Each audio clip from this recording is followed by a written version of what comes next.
Alright, everybody, here we are. Today we're doing pizza reaction. Yes, pizza around the world. Alright, Food Insider, let's do this. Let's find out what you have in store or in the oven for us. Around the world. Alright, let's go. Let's get going. Honestly, maybe I'm biased, but this should be probably one of the only places where you shoot. Spinna is an Italian variation of pizza. It's light, fluffy, and slightly spongy. It's usually topped with onions in tomato sauce, anchovies, caciocavallo, which Caciocavallo, I forgive you because I know it's difficult. Caciocavallo. And if you want to know why it's caciocavallo, I can tell you that. It's like those flasks, you know, of cheese. They're aged. The reason why it's called cacio is cheese, of course, like drier cheese, aged cheese.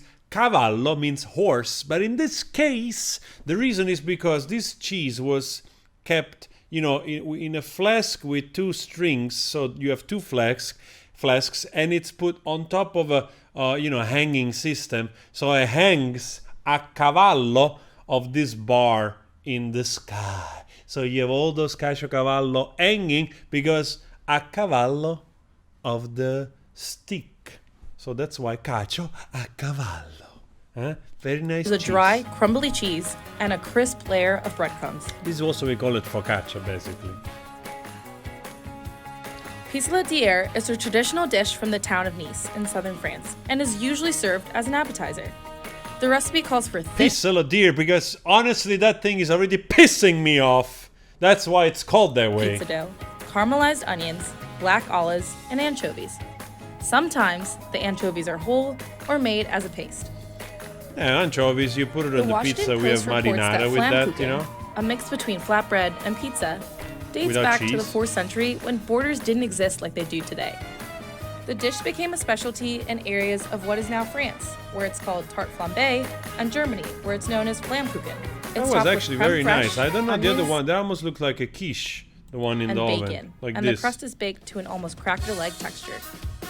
Very nice. I have to say, very nice. There's a lot of debate surrounding pineapple on pizza, but this pizza went viral once people found out that Swedes have taken it a step further by topping their pizzas with bananas. The toppings are a combination of curry powder, bananas, I love banana. I love bananas. Okay, but on the pizza, I don't know.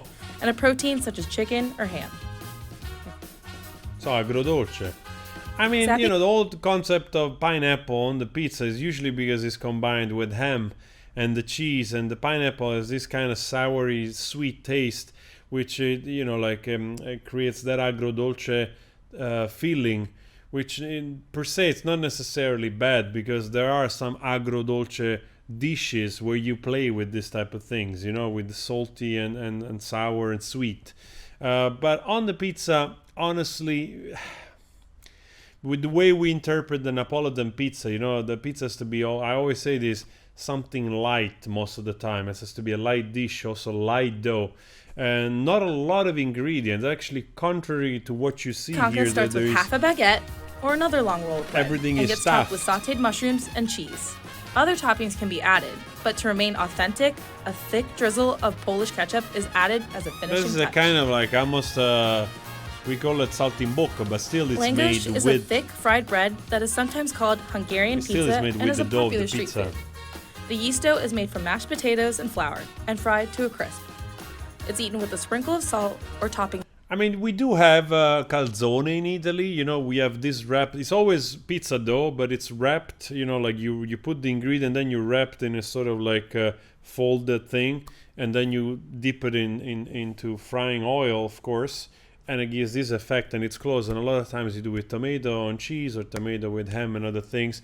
My favorite, even though it's not the healthier, is just the tomato and basilico and cheese. Like garlic butter, And we also sour have fried cream, pizza as and well grated cheese. in Naples. Similar procedures. Macedonian Pizza, or pastermilia, is so popular there's a festival lot of celebrating meat. it each year. It's dough shaped into an oval and topped with cubes of meat and sometimes egg. Traditionally, the dish calls for lamb, but today, pork is often used instead.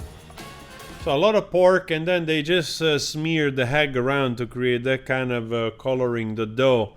Of course, those things to me, more than pizza, are like sort of bread dough with some other ingredients, you know? And I explain later why I is one of think. Georgia's most well-known Like dishes. also these, you see? Yeasted dough is formed into a boat shape with the edges folded over.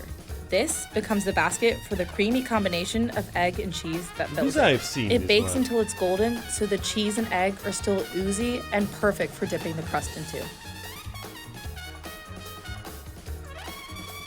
In the Middle East, there are two pizza-like dishes that are popular throughout the region. Originally from the Levant, lahmacun consists of a cracker-thin crust that's usually topped with ground meat, onions and peppers, cooked in a wood fire oven, and finished off with lemon juice and parsley. You know, Another this popular dish method, is manakish. it's probably one of the Manakish, not Maneskin. Manakish is the cousin of Maneskin. This is more typical, especially when you do it in the stone oven, wood stone oven, a fire, you know, whatever you call it, forna legna. Now the word doesn't come.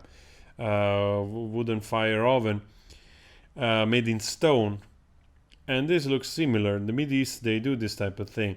The main thing always about pizza is, which people always forget, they just tell you like, okay, pizza with this on and this on and that on. But the most important thing, it's Originally always from Lebanon, it's the Middle the Eastern rising equivalent of the dough. flatbread pizza. You know, that's the most The dough is important thing rolled actually. flat and sculpted down for the topping. One of the Traditional most manakish is usually topped with minced lamb, cheese, or a mix of za'atar spice and olive oil. That's really strange. Egypt is home to fatir mashaltit. Fatir mashaltit is a flaky, layered pastry that can be filled with sweet or savory fillings, or served Yeah, plain these are- with various dips like These honey similar or things cheeses. I've tried The mix- here, because in the Netherlands there are a lot of Middle Eastern places, you know, which is great because some of those actually are really, really good, even among, you know, Italian places or Middle Eastern places. In this case, Egyptian or Turkish, whatever. You always have to have a little bit of a selection, of course. And thank God, like I said, there are very good places. Actually, there was one here in the center of Amsterdam where I think I went there like last year. Was pretty freaking good.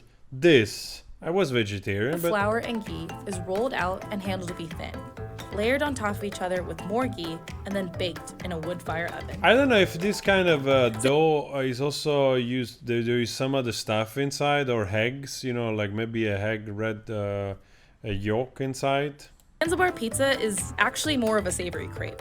The fried pockets of dough are filled with just about anything, from Nutella Or maybe to it's cheese not, to squid. A ball of dough is flattened, and then a pile of meat, spices, vegetables, and an egg are added in. The sides are folded up, and the dish is fried in a tava with ghee. It's cut up into little squares to make it easy to share. You know, some of those things I have the feeling, a lot of those doughs, I have the feeling that actually is not going through fermentation. You know, it's a little bit like the procedure you do like with pancakes. Also when you make those things cooked in the brick oven, you know, in the stone oven in the Middle East. I think some of those dough does not go through the process like you do with Neapolitan pizza, fermenting at least for 8 hours. Like a normal master pizzaiolo probably would do it 24 hours. That's the most freaking important part, because that's where you destroy the gluten. That Beef it's sort of bulgogi pre-fermented. is widely popular. That's where you don't get problem with and the a common belly. topping for pizza. Huh? These pizzas are loaded with juicy bulgogi, cheese, and plenty of veggies like mushrooms, olives, onions, peppers, and corn. Wow, that's not a pizza. That's like some kind of like quiche. It's a monument, I think. It's gigantic. What's going on here? Look at this. There are like building coming out of it, wanting to reach to the heavens, and there is all kinds of. I mean, this kind of thing you have to share, because literally you probably have one slice and you're like, Peppers, the and cholesterol. It's like knocking, like, hey, huh? What do you have in mind today? Argentina. Ah, we're gonna see also Argentina pizza. Well, in Argentina, actually, most of them, I think, there is a big influence from Italy, because a lot of, I think, a good percentage of the Argentinian population. I don't know exactly the numbers, but there are a lot of people coming from Fugazzetta is a variation of the popular South American dish Fugazzetta. fugazza. 2 pizza crusts are stuffed and topped off with sweet onions, and sometimes other garnishes like ham. This thick, double-crusted pizza oozes with cheese in...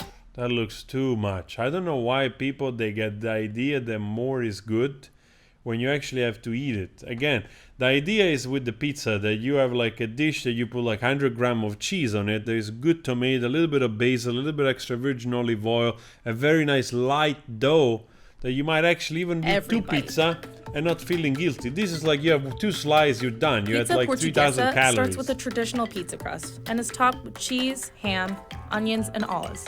But it's not a classic pizza portuguesa. Yeah, I agree with that. This is not even a pizza. This is, I don't know, this is a dish made of bread, and then you're putting stuff in. You're putting a salad in a dish of bread. This cannot be called pizza. What the heck is this? Portuguesa without hard-boiled eggs. And then I have to eat it? I refuse to eat it. God damn. Maybe if I'm hungry. When you're hungry, food is food. God damn it. Ajudas. These iconic street snacks are sometimes referred to as Mexican pizza. They're made from crispy corn tortillas topped with pureed beans, shredded lettuce or cabbage. Okay, Mexico, that's interesting because in this way, like corn, it's gluten-free for some, for people which have that kind of intolerance. It's actually very tasty corn, So you do it on the stone like this, which is super awesome. Avocado, that gets that kind of nice cheese, flavor. And salsa. And then They're you grill it. Open-faced or folded in half. Oh, you ironing it? What's Several going on? I need more information about that. What is it? This is Boston pizza or something.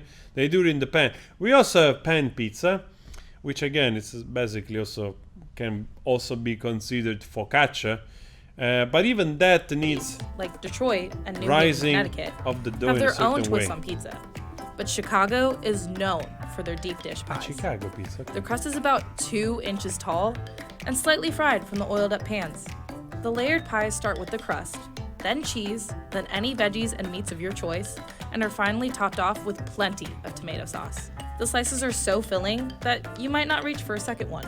That's what I'm talking about. A pizza, when you see something around like this that comes to your plate, you're supposed to finish it. This is too much stuff. More, it's not always better, okay? Less is more. So that you enjoy the taste and everything. Is this like also, is it Chicago or Boston this? Oh, here we go, New York City. You can get pizza fast and cheap on just about every corner of New York City. The New York slice, or plain slice, as that was locals a call it. huge pizza. I want to see that again. But actually didn't look half bad, I have to say. Look at that. City. The That actually, come on, dude. I'm trying to see something here. And you're not doing your just job. About every corner of New York City. God damn it. That's actually very nice. I like, even though the dough seems heavy and thick, I liked a lot of basilic on top. It's a nice color. The New York slice, or plain slice, as locals call it, grew out of the Neapolitan style pizza brought over by Italian immigrants in the early 1900s. The slices are large and wide. No, this is not it. This is like 3 pizza already. What the hell is that? Like there's like 1.5 kilos of cheese on that thing. With a How are you crust that's supposed to crispy, finish that? but still foldable and topped with tomato sauce and mozzarella cheese. Toppings like pepperoni and sausage are popular additions. Oh my God. While Jesus. most pies are about 18 inches, Americans have perfected the art of giant food. Yeah, I mean, you could say that. I mean, I've tried American pizza in the US. There is like this fetish about covering the whole thing with a lot of ingredients. And I honestly don't think it's better because you just oversaturate yourself with salt and fat. And again, a pizza has to be something light. Guys, what do you think? I mean, it's interesting to see food around the world, but nonetheless, it's also fascinating to see how much other countries they revere their cholesterol, or they don't at all, apparently. God damn it. Now I'm hungry again. God damn, I'm gonna have a pizza. I know I'm gonna have a pizza. God damn it.